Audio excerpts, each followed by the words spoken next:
नमस्कार दोस्तों, मैं सरदार सिंह। कैसे हो आप लोग?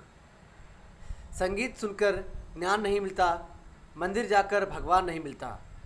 पत्थर तो इसलिए पूजते हैं लोग क्योंकि पूजने लायक इंसान नहीं मिलता। तो दोस्तों, आज मैं आपको एक कहानी सुनाने जा रहा हूँ। कहानी है एक कवि की।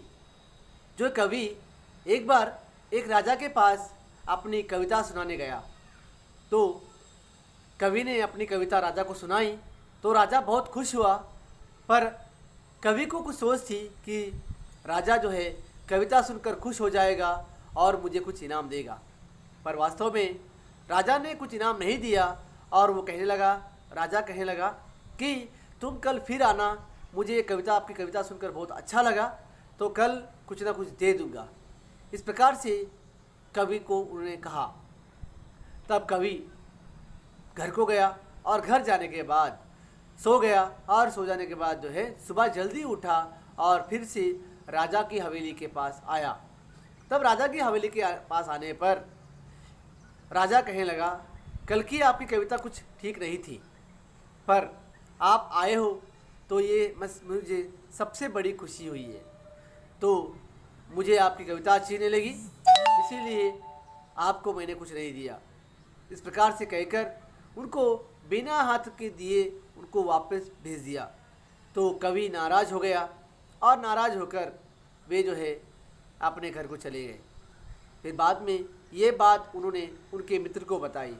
तब उसके मित्र को बताने के बाद उनके मित्र ने ये बात बिरबल से कही।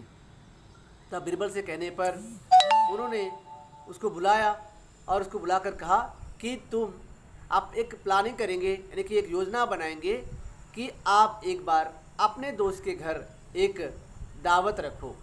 तो उसमें राजा को भी बुलाएंगे और उसके साथ साथ आप भी आना है और मैं वहाँ पर उपस्थित रहूँगा।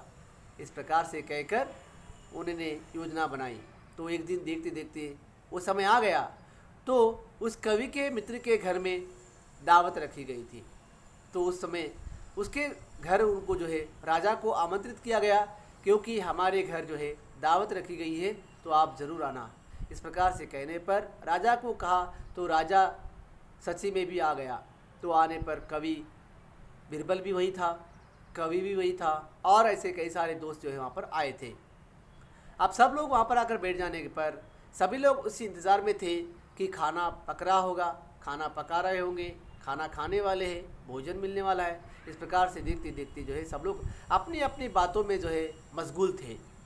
पर राजा को जो है इधर उधर देखते उसको एक ही ध्यान आ रहा था, भोजन कब मिलेगा, खाना कब खिलाएंगे, इसी बात के ऊपर वो सोच रहा था।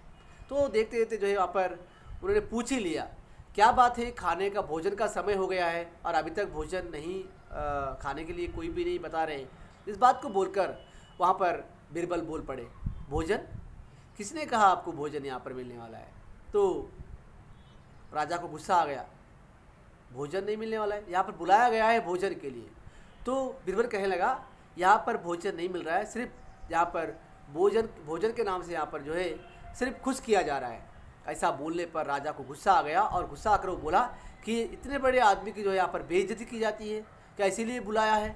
इस प्रकार से बातें करने पर बिरबल बोलने लगा, यही बात आप खुद सोचना चाहिए कि इस कवि को आपने वहाँ पर कविता सुनाने के लिए बुलाया और उनसे ये कहा कि आपको मैं कुछ इनाम दूंगा, और कहने लगा कि आपको बोलने पर ही आपको जो है आप बोल देना, मतलब उस समय उसी से आप खुश होना चाहिए। तो इसी प्रकार से यहाँ पर सिर्फ बोल कर ही खुश किया जा रहा है, कुछ भोजन के लिए नहीं बुलाया गया। इस बात को बोलकर वहाँ पर राजा अपने आप को जो है शर्म से जो है उसका सिर जो है नीचे झुक गया था। पर बाद में उन्होंने एक अच्छा सा तोहफा उस कवि को दिया और उस कवि को देकर जो है वहाँ से जो है वापस अपने घर को चले गए। तो इसी प्रकार से वहाँ पर बिरबल ने उस राजा को सबक सिखाया। तो इस प्रकार से दोस्तों, कभी भी जब हम जुबान से कुछ बोलते हैं तो करके दिखाना चाहिए, वो बड़े हो या छोटे, इस बात को जो है हमें समझना चाहिए। तो ये कहानी आपको बहुत पसंद आई होगी। नमस्कार, धन्यवाद।